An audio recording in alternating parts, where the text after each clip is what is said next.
When you get into a new relationship, usually the sex starts off pretty great, but then slowly it can change. It starts happening less. She's no longer initiating. Maybe she's overwhelmed. Maybe she's stressed. Maybe she's telling you that she needs some space. You don't want to push her. You don't want to pressure that. And you think, I need to be a good guy and be sensitive to what she's asking for.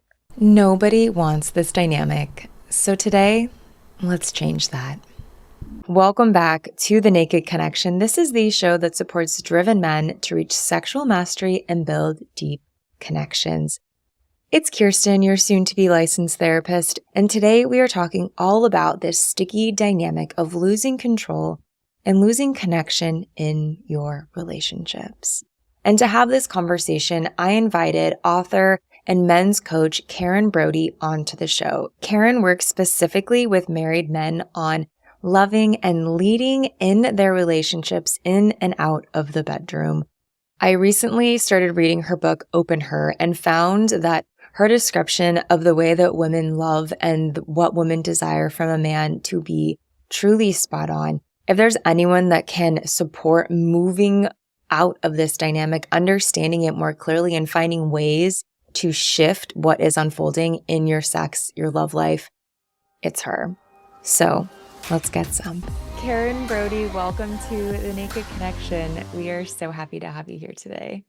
Thank you, Kirsten. It's great to be here. Yeah. And just to let everyone know how I found you, I was at a man's house and he had your book on his bedside table and I picked it up and was like, what is this that you're reading? And I had to get a copy of it myself and dove into it. And him and I have had some really incredible conversations about everything that you've shared in here. So it's really fun to be able to sit down and connect with you in this moment. Yeah. And I guess to kick things off, I understand that you work really, really well and do a lot of work with married men specifically and looking at keeping love and sex alive in a long-term relationship. So I know a lot of people struggle with sex in marriages, in long-term relationships. This might be a very broad question, but just thinking, like, why does that seem to happen? I think the main reason it happens is that people aren't conscious about their sex lives. So there's an expectation that if they marry, they're going to have great sex. Mm, It's like coming into this abundant garden. And if you don't maintain the garden, it ultimately dies. And mhm, that's what I notice happens. And people, at least the men I work with, they don't talk with their partners about sex. So when things are coming up, particularly for the woman, they're not made known. And then this giant gulf is created between them. And by the time they start talking about it, oftentimes it's really late. Yeah. Yeah. Yeah. So if if someone is in that beginning stages, it sounds like make sure that you are having the conversations early on. But let's say that a couple has gone years, a lot of time has passed. How can they make their gulf, that space between one another, smaller? Well, if we look at the men that I work with, oftentimes um, there was a lot of shame being passed between the man and the woman. Mhm. And the man is in a position where he's really uncomfortable trying to lead her in a new direction. He doesn't really know how. And because the woman has brought all kinds of reasons why she doesn't want to be with him, which seem valid, you know, changes to her body, stress from the kids, a variety of different things. Or she'll say, it's not you, it's me. I'm just not sexual. Mm, He doesn't know what to do because he feels like he's up against a wall. And so when I work with men, we have to redefine what sex is in a relationship. Because if it's being based on the idea that one has to be in the mood to have sex, mm. it often feels like a giant barrier and there's nowhere to go. So we have to step back and really look at, what are you trying to lead here? Where are you coming from? Because that's what's really going to make the difference. Just going at it in the way they've been going at it for 10 or 20 years doesn't work anymore, because they've created a dynamic in which it just doesn't function. You know, we have to rise above what's going on and bring in a new kind of inspiration, a new kind of leadership. So that's where I go with my clients. Yeah, that's beautiful. And I actually was kind of flipping through the beginning pages of your book this morning, and I'm going to read something, just a line from it, because it actually really connects with what you're describing here. You had said, I saw that men were hurting, and what I saw is how often men accepted a sort of second-class citizen status in their relationship with women, begging, bargaining, and dealing for love and sex, leaving their women hungering for a man who would love and honor himself. And when I read that, I thought, like, my heart just kind of broke inside, understanding that this happens. And just from my conversations and working with men as well, that this is so common. And just exploring like the journey of stepping into a different kind of leadership sounds in some ways really challenging, but also I would imagine really exciting. It is challenging because the man has to heal the shame that he's taken on because of the backlash from women sexually. You know, this women went through this as well, right? And now the shame is being laden on men, and men are being called toxic. And so they're really nervous and uncomfortable about what's okay with a woman sexually. Where do I lean in? You know, where do I stand for sex? And there's a sense of, I don't want to hurt her. I don't want to inconvenience her. I don't want to blow things, right? Oftentimes, by the time men come to me, they've been doing this dance with their partner for years, where they've backed up because she said, you know, this is going on for me, or that is going on for me. And so they back up and they think, okay, to be a good man, I need to be sensitive to this. And I'm just going to wait. I'm going to give her space. And the truth is, it never gets better when he takes that position. And it doesn't get better because it doesn't address the real problem, which is that the woman wants a kind of leadership that overcomes the shame that might be going on, or the disconnect from pleasure, or the doubt about the pleasure. So I call it resistance in women. And it's not the perfect word, but I think it really describes what goes on for us. I mean, we experience more emotionally generally than men, and we go through various things, and we start to mistrust the sex or the pleasure or the connection, and we start to pull away. And most guys feel like, well, if I push in those moments, I'm violating her in some way. Yeah. And so they back up, when what we really need is for them to lean in and to say what's going on and to stand for the sexual connection. Yeah, it sounds like such a tricky dance, and I've been finding that as well of wanting to that piece of wanting to be sensitive and not wanting to just charge forward, but then they're lost in this space of, okay, well, then where do I go from here? How can I, what do I do? Well, I think often what the woman is questioning is, what is this about? Whether it's conscious for her or not, she's reached a point where she's questioning the meaning. Maybe she's not getting sufficient pleasure out of it. Maybe it's not deep enough for her. And when she starts to get into that questioning place, it's not the kind of thing she's comfortable usually confronting the man with. Because she's already in a place of doubting whether he can do anything about it, because he hasn't. And so she'll just say it's about her, you know? I'm going through changes. I'm just not that turned on, et cetera, et cetera. I just need a break. I'm just going through something. And often what is needed is that the two of them can talk about things and push through to a different level sexually, where something new can open up because it's become stale. Yeah, and it sounds like in this scenario that the woman, it's like perhaps she doesn't want to hurt his feelings, or she feels like, yeah, a sense of hopelessness, and that, well, if he could have done something different, he would have. So what's the point? Like, is that kind of what the thought might be from that side of the dynamic? Yeah, and then the man, not really knowing better, thinks it's about his technique, or that they need to change things up, and that might be the case as well. But oftentimes it's deeper than that. She's starting to feel like, I just don't trust this anymore. It's not bringing me what I hoped that sex would bring me. And so that's why I was saying that we need to elevate where they're coming from, right? Which opens a channel to talk about things in a way that's meaningful. Because if we're just looking at it from the pleasure perspective, it can feel like, well, that ship has sailed.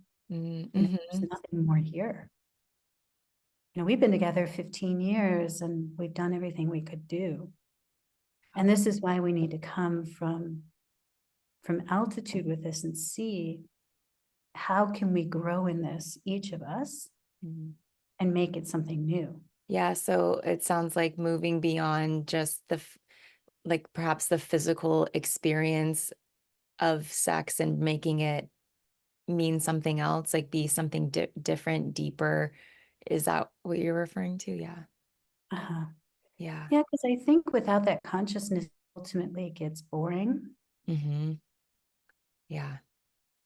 I mean, if one person has that consciousness and the other doesn't, say it's the woman, she can elevate her experience and make it feel like a divine connection. But then she's with a man who is still just driving toward orgasm and pleasure. And so they're not going to have a high level connection together. Yeah. Yeah, this is making me think about like what is the motivation to have sex? We kind of go through phases. It seems like in relationships where in the beginning the motivation is that physical desire to be with that person and to experience that pleasure, and then perhaps that shifts into having children, and the motivation is to create a family, and then you have these children and you're together and you're married, and then it's like, okay, well, now what is the point? What's the motivation? What's the driver for us to have sex now? Yeah, you bring up a great point. What's our purpose sexually? And that gets lost. So yes, what you're saying about people losing their sense of why is really important. And that's what I help men revisit and bring their partners into. Because when we lose our sense of why, it's not something that we want to put front and center. It gets put on the back burner. We fit it in where we can. It becomes a box to check. And so that needs to be revitalized or created if it was never created. It's relatively new that we expect our long-term relationships to be sexual. That's a relatively new thing in our history as human beings. And so there's a sort of naive expectation that it just happens. And I think what a lot of people don't realize is great sex is a conscious choice. And it has to be a practice that a couple takes on together. And it will hit points where it becomes sort of stale, right? And we need to find ways, like each person needs to figure out what's the next edge for me. What do I want to experience or embody as a lover? And that's what makes it an upward spiral and keep getting better and better. Yeah. Yeah, and I'm just thinking let's say that someone's listening and they're like, I want more. Like I want my intimacy, my sex life with my partner to be more, but I don't know what that would even mean. Like what are some options? Uh-huh. Well, it's really interesting when I ask my clients, who are all men, what's the highest reason that you're going after this? Because a lot of them have been in high pursuit for so long Mhm. in problematic relationships where sex has just been really uncomfortable, that they're not even clear why they're going after it. Mm.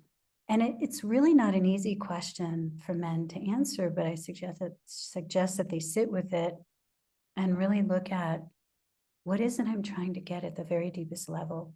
Yes, there's the pleasure part, but what more is there? And I notice when guys sit with that, some really beautiful things come forward. Mm. Mhm. Um, and men aren't often able to express what's underneath the desire for the pleasure when they get pushback from their female partners. Mm.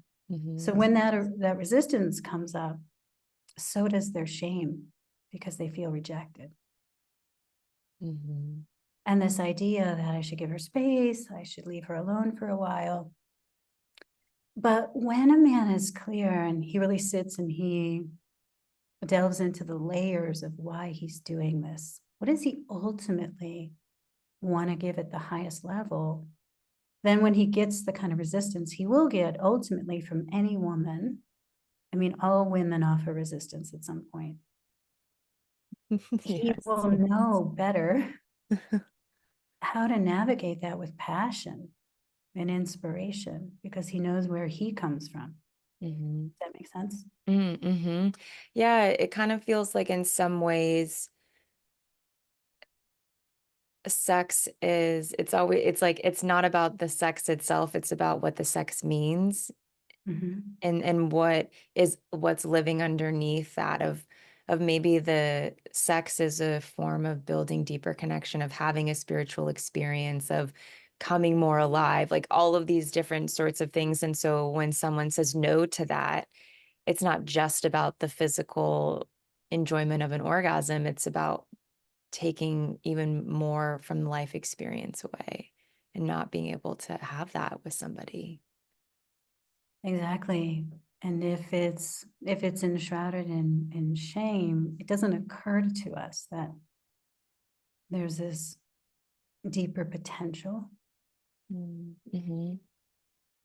So the other thing that happens is, and you mentioned this in the beginning when you read that passage, is that because we are cultured with so much shame sexually, when when the man comes up against this resistance from the woman, he will often start to bargain with her Mm. because many of us are cultured to believe that that's what we need to do for sex and love. We need to earn it. And it's not conscious, but as soon as I bring it to men's attention, they realize what they're up to. Mm-hmm. And this is a sad dynamic because the woman witnesses this and then she believes, Mm. you don't really love me. You just want sex because you'll do anything to get it. And even though I'm not really present with you and I'm just sort of doling it out to you as a duty, you're okay taking it. Mm. And so when a man gets into that pattern of taking it and accepting what I call scraps from the woman, Mm. she's not fully present, her heart's not open, and she's saying, just jump on and get it over with, then she hurts herself. Mm-hmm. She hurts herself very deeply in doing that. And then she loses respect for him and she believes she's not loved. Mm. What hard cycle to be in. And then that just perpetuates itself because then she wants more distance and more space. And then yeah, and it's just to understand it's like the bargaining is doing chores or gifts or all of these, different things of, oh, I'm going to take you out to dinner and I'm going to do the laundry for you. And maybe Mhm. then you'll want to have sex with me. Yeah. And I Yeah. think even worse than that is when the man starts to,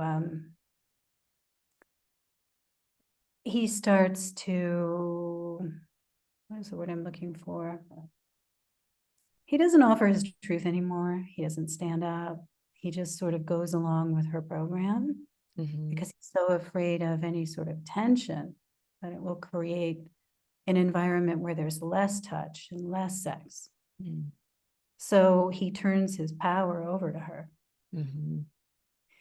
And then at the same time, I noticed that men are saying, they're saying to the woman, what can I do? What can I do to pleasure you? I really want to make this better for you. And the woman's saying, I don't need anything. I'm fine. And she's inviting him to just kind of check the box. And that goes back to what I was saying in the beginning, Kirsten, is that the man has to rise above that frequency to a place where he's like, I want something so much more with you, right? This goes also back to a question that you raised a short time ago, which is something like, how important is sex in a relationship, right? Mm-hmm. I've done a lot of study of this in coaching for 22 years. And what I've come to know is that unless both people agree that they're not going to be sexual, it's a problem. Mm-hmm. Because we have an expectation and we have a desire usually. Mm-hmm. And the person who's being denied suffers terribly, as does the one denying. I've been the one denying. I've done it all. That's why I'm able to teach this. And it's very painful to be the woman who's with a man that she loves but doesn't want to be with him sexually. Mm-hmm. And it's this giant elephant in the room that's creating all kinds of pressure between you. It's really extremely uncomfortable. Yeah. But I think when we answer that question honestly and we realize together as a couple that it is really important and we're willing to stretch ourselves, then there are all kinds of possibilities that can come in for us to grow in it, even if there have been problems. Mm-hmm. Yeah. Yeah. You're bringing up so many good points. And I'm thinking, you mentioned this line of saying to a woman, like, I want so much more with you. And I feel like even just if a man shared the power that would have in expressing himself and showing like, oh, he doesn't want just sex with me. He actually wants something that neither of us have ever had together. And I'm the one he wants it with, and how powerful that is. So, yeah, I'm thinking now about if someone is in this place and they're like, I know that I want more. I know that I know what I want from this relationship, from our sex life, from our intimacy. How do I go about even starting to make that change? Like, we've been set in our ways for so long. I can't just like flip a switch all of a sudden. Like, what would you say is something that someone could start to do to move out of this cycle? I think it can come from the man or the woman. It just needs to come from inspiration. The way you worded that was so beautiful. What you had just said, I think the woman could go to the man and say, I've been withholding, I've been concerned because of certain feelings that are coming up for me around our sex life, and I really want to talk about it. I want something more with you, and I don't know how we can get there. It can come from her in this way, and it can come from him. And I think if the man's if they're willing to face head on what's really going on, to say, look, we're avoiding each other. We're rarely making love, and when we do, it doesn't feel connected. And it hurts me a lot. And I want something so much more with you. And I want to talk openly and honestly about where we are, no matter how painful. I really want your truth, your absolute truth about what's going on. And I think it's important for the man specifically to assure the woman that he can handle it. Because, often when the woman's really honest about what's going on sexually, it can be really painful and devastating for the man. Yeah. And he could get really defensive or withdraw. And so I think he wants to prepare himself. Usually this dynamic, not always, of course, we know, but usually this dynamic is the woman pulling away Mm-hmm. because there's some sort of emotional disconnect between them. Mm-hmm. And so if he can say, look, whatever you can tell me, I can handle it. It may not feel good. It may be difficult, but I invite you and I can handle it. I think they can have a really powerful conversation that blows things open and creates a new kind of attraction, Mm-hmm. fascination. I think it needs to start there. And, maybe the woman needs to tell him the way you touch me isn't pleasurable, or you've made love to me when I didn't want to, and I resent you for it, all kinds of things. And depending on their skill level, I mean, they may be able to work it through by talking about it and starting to initiate new practices together. Mm-hmm. Yeah.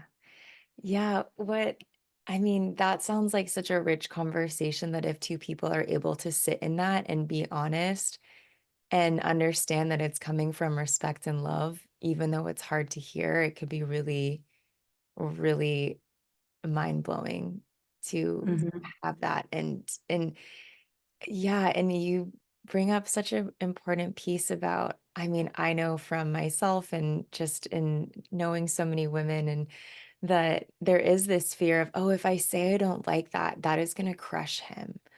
Or like this piece about, I don't know if it's like a societal thing of like you shouldn't tell a man that he's bad in bed because that would just, destroy his whole ego and sense of being, which isn't true in some regards. And yeah, so just finding the strength to be able to be super honest with one another. It can be hard, but powerful.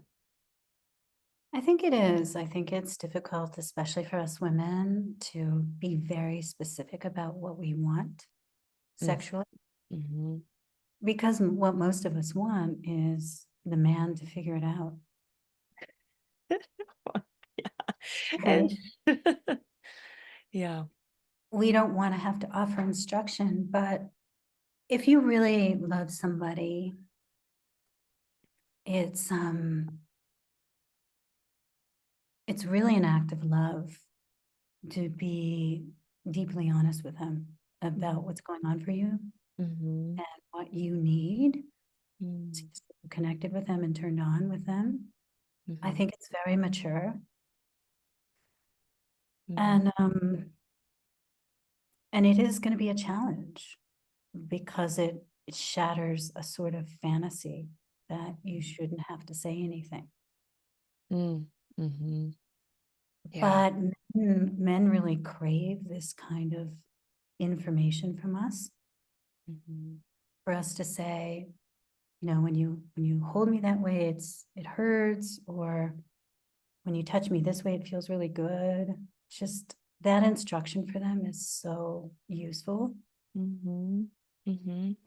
Yeah. And that's even something I've kind of been even my own personal life experimenting with of like how to give feedback or how to guide in a way that isn't like putting somebody down or that actually amplifies the experience together, where it's affirming what feels good and redirecting what doesn't, and how to communicate that in ways that, yeah, is like sexy and makes the experience more exciting, which is a little bit challenging, but also it seems like these are the ways that we make our experiences more powerful. You have to like live on these edges and we have to push ourselves to be willing to try something that might fail or willing to say something that might be challenging and just see how it lands. Exactly. I Mhm. like this one simple practice. It's so simple, it's almost sort of silly, but because it's so silly, it'll make people laugh and make it light.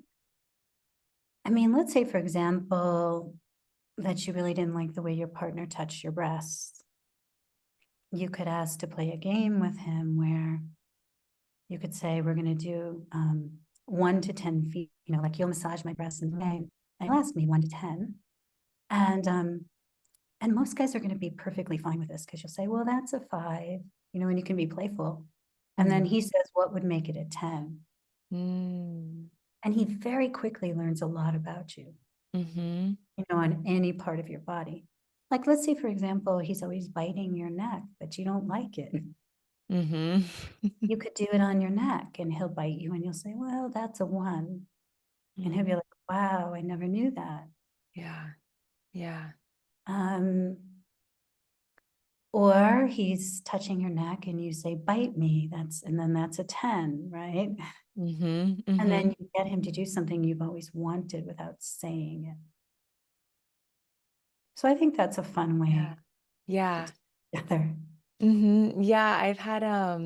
I had a woman on a few episodes ago, a few months ago, speaking about couples that have been in sexless marriages for, not having any sex at all for months or years. And one of the things that she described was doing what she called a sex lab, where it was more of like an experimental place as opposed to like, okay, we're gonna like build in the emotion. It was more like, oh, let's see, like, explore each other's bodies. Like, does this feel good? Does this not? The intention wasn't to have an orgasm or reach something. If it did, it was great. But it was more, how can we play with each other and maybe discover that we actually are really turned on or aroused or enjoy being touched a way that we've never been touched before.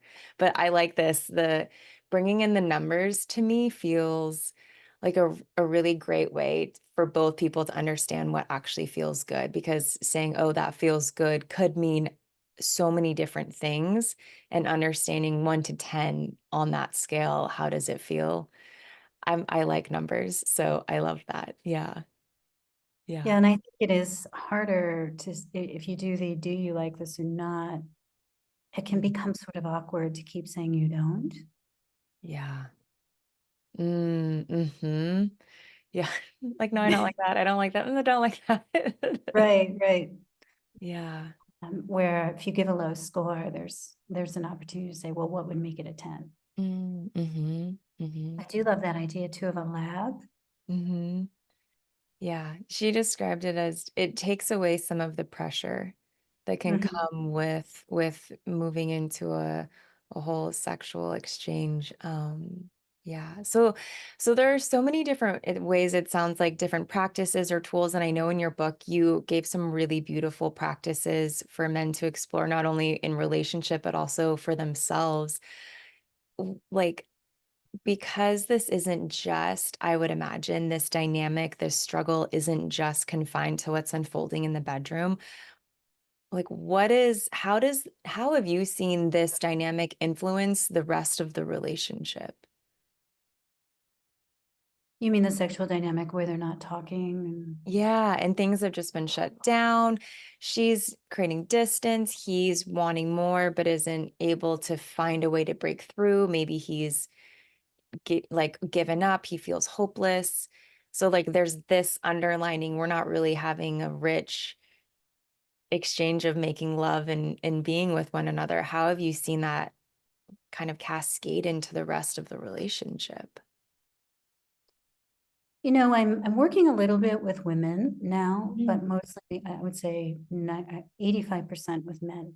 Mm-hmm. And so what I see with the man is that he loses his vitality and he starts to feel that life is losing meaning. Mm-hmm. Because you have to consider that for him, making love to his woman is how his heart feels open and how he feels most deeply connected and secure with her. So Mm-hmm. the thing I notice is the man feels insecure. And he also goes into the world feeling like in some way that he's failing. It's his secret, of course, and he doesn't tell his friends or his colleagues that him and his wife aren't having sex, but it weighs heavily on him. Mm-hmm.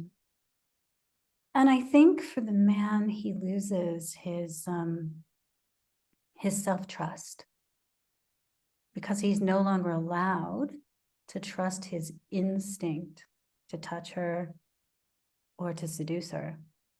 Mm-hmm.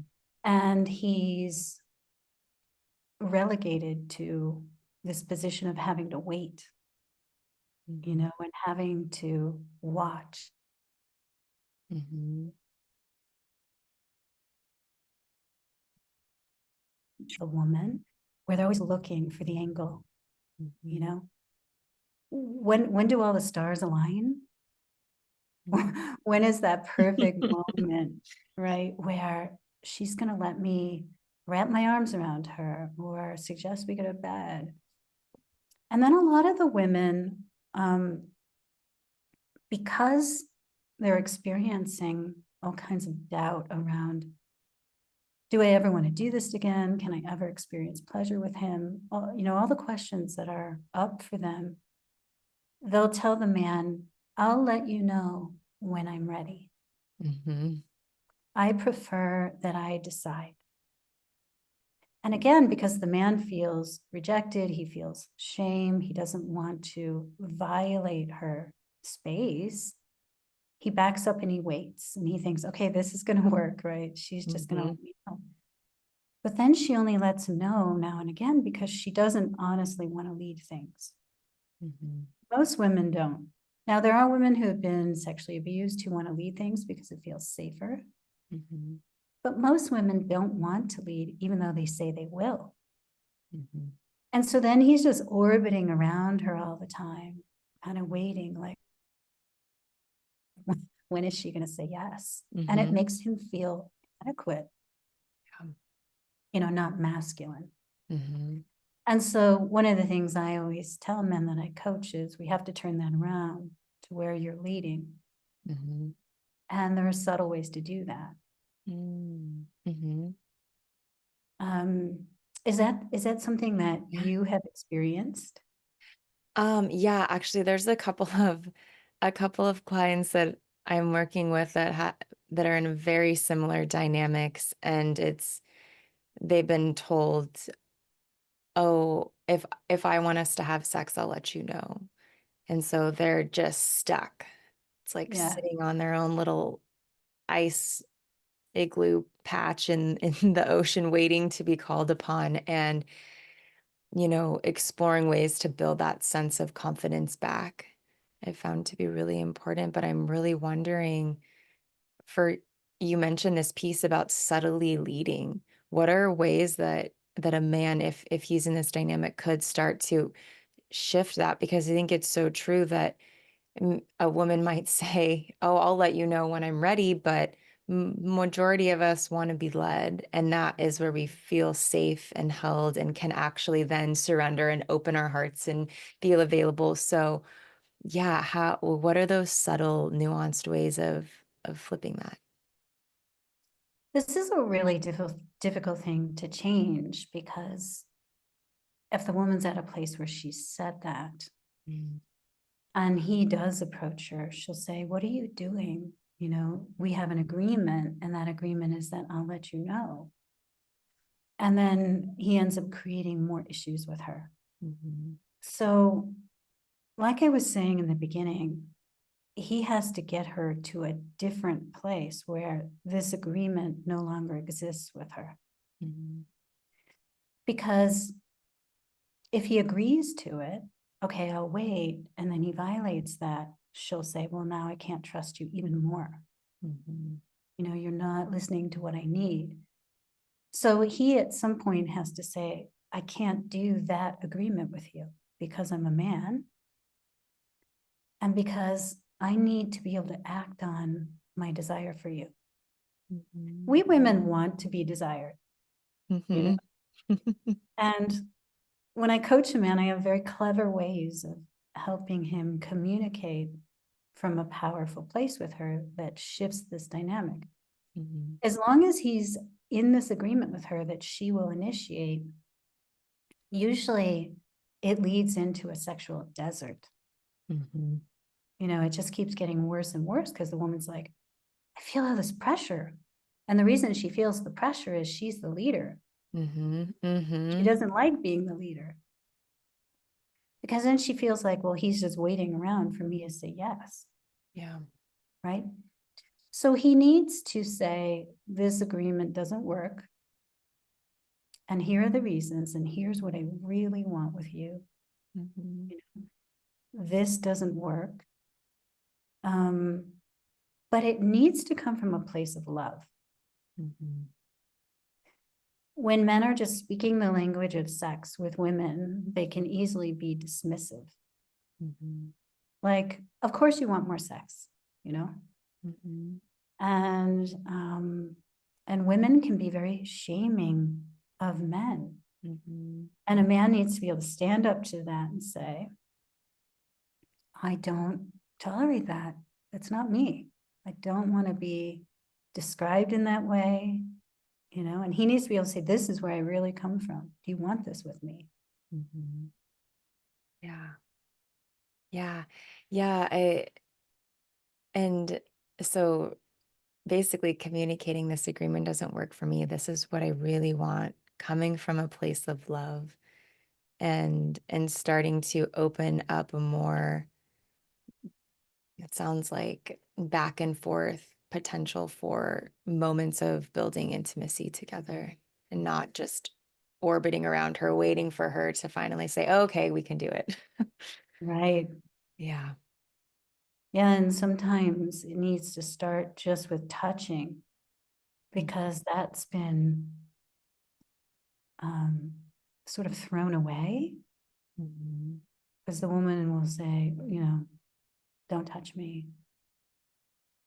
Once they get into that dynamic, because she feels like it's leading to something. Mm-hmm. So she's missing out on the healthy nature of being touched, and he's missing out on that. Mm-hmm. So I will admit that trying to turn all this around is like trying to turn around, you know, like an ocean liner. Yeah. It's a big thing, because you've created these unspoken agreements Mm-hmm. that have been rooting over years. And when a man goes to lead something different, the woman's going to resist. She's going to go into extreme resistance, because she's like, where is this coming from? We have an agreement in her mind, like, we're getting it done, you know, and that's good enough. There are other people who have worse sex lives than we do, Mm-hmm. you know, things like that. Mm-hmm. Mm-hmm. And a man really needs to stand in his strength. And that's what I coach men to do. Mm-hmm. The best possible scenario, of course, is you start out really conscious. You start out talking about sex, Mm-hmm. and you never let it go unconscious. Mm-hmm. And when a woman goes into resistance, you're there, you know, Mm-hmm. and you're saying to her, tell me what's going on. And you're insisting in the right way. Yeah. Yeah.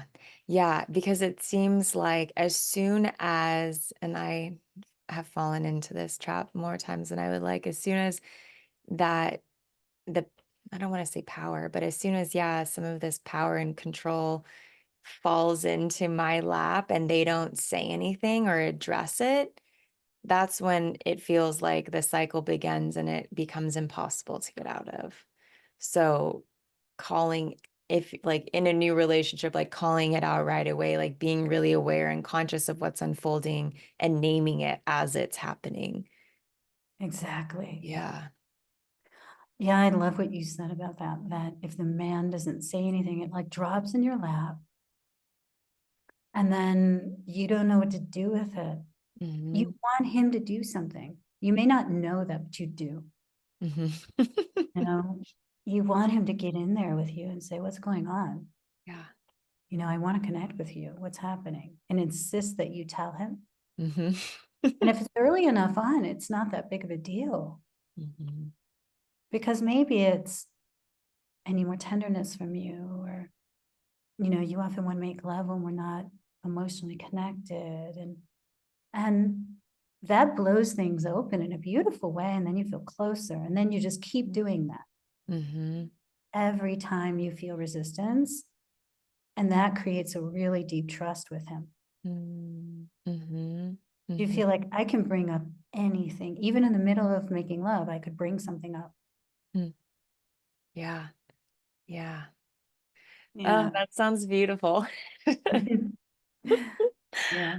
Oh, amazing. Well, I know that this dynamic is unfortunately so common and something that really seems to happen in a lot of long-term relationships. So it's beautiful that you are doing this work, supporting men and even some women to turn that ocean liner around and move back into deeper, more beautiful dynamics and intimacy and lovemaking. So I really appreciate you coming on the show and being willing to share such beautiful insight. I mean, I'm like, everyone should read this book. It's really filled with a lot of wisdom. And I know you've have many lived experiences that you share from as well, which makes it feel so clear and understandable. So I really appreciated all of your work. And I know everyone listening should find out more information about what you do. Is there any place that they can go to connect with you more? I have a free book called Reignite Her Passion, and it's centered on this topic that we're talking about. And in it, I talk about the 3 kind of deadly behaviors that men engage in unconsciously that create this dynamic on their side of it. Of course, it takes a woman too, right? And how you can turn it around. And a lot of guys tell me that little book has changed their lives. It's about 22 pages. And you can get it at my website, karenbrodycoaching.com. Perfect. Yeah. I'm like, I'm gonna have to go read that as well. Yeah, and I thank you so much for being here, Karen, and it's been such a joy. We'll make sure that that link is in the show notes so everyone can check that book out and turn this passion around in their lives. Yeah. So thank you so Thanks for much. having me. Thank you so much for tuning in to this episode of The Naked Connection. Be sure to subscribe so you don't miss another episode. Trust me on this, your sex life and that special someone in your life will thank you for it. And if you really love the show, please take a moment and leave a 5-star review or a written review and let me know what you think. It would mean so much to me and this show. Until next time, happy connecting.